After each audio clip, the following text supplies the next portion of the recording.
আমি এখানে দর্শকদের অনুরোধ করব, আপনাদের মধ্যে কেউ যদি কখনো একটা চিন্তা করে থাকেন যে আপনার জীবনের উদ্দেশ্যটা কি, তাহলে দয়া করে হাত তোলেন।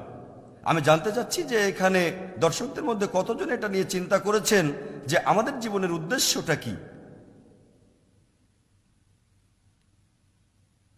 এখান থেকে দেখতে পাচ্ছি 10-15 জন, খুব বেশি হলে 100 জন। এখানে প্রায় 1 লাখ মানুষ আছেন।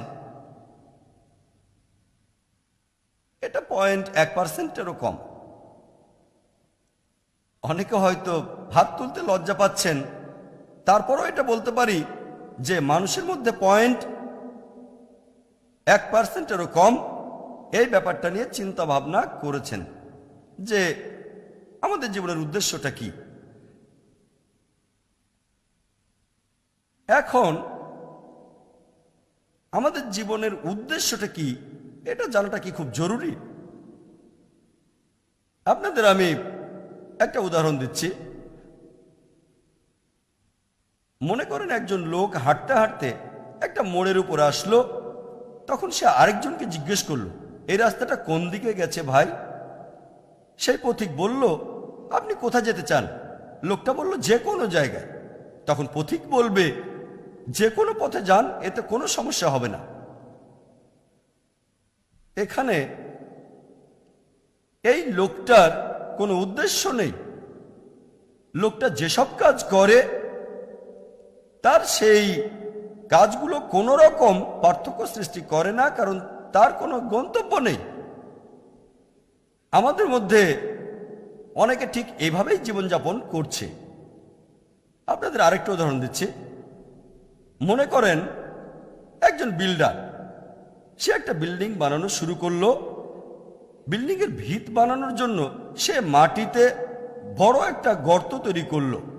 তাকে প্রশ্ন করা হলো, আপনার এই বিল্ডিংটা কততলা পর্যন্ত হবে? সে বলল, আমি জানি না।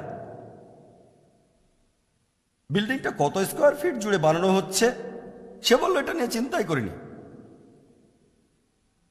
সেই বিল্ডারের কোনো উদ্দেশ্যই নেই।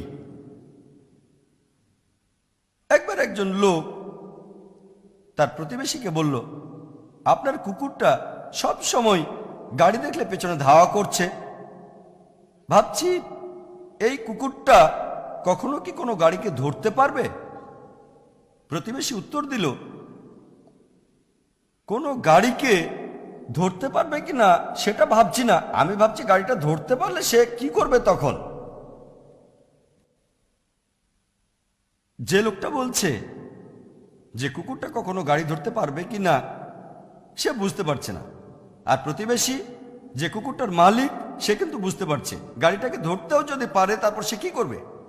এখানে কুকুরটার উদ্দেশ্যটা কি? দুর্ভাগ্যজনকভাবে আমাদের অনেকেই আমাদের জীবনটাকে এইভাবেই পার করে দিচ্ছি, এই কুকুরটার মতোই। লোকজন গ্র্যাজুয়েশন করে, তাদের জিজ্ঞেস করবেন, আপনি গ্র্যাজুয়েশন করছেন কেন? তারা আসলে কারণটা জানে না। কারণ হলো এই যে তারা গ্র্যাজুয়েট হতে চায়, গ্র্যাজুয়েশন কমপ্লিট হওয়ার পর আপনি কি করবেন সে বলল, আমি জানি না। আমাদের বেশিরভাগই জীবনটা পার করছি গন্তব্য ছাড়া লোকটার মতো, অথবা কুকুরটার মতো যে একটা গাড়িকে ধরতে পেছনে পেছনে ছুটছে কোনো উদ্দেশ্য ছাড়াই। আমাদের অনেকেই আমরা না বুঝে অন্য মানুষের উদ্দেশ্যকে নকল করি। কোন ছাত্রকে প্রশ্ন করবেন, আপনি কমার্স পড়ছেন কেন? সে উত্তর দেবে, কারণ আমার বন্ধুও কমার্সে আছে।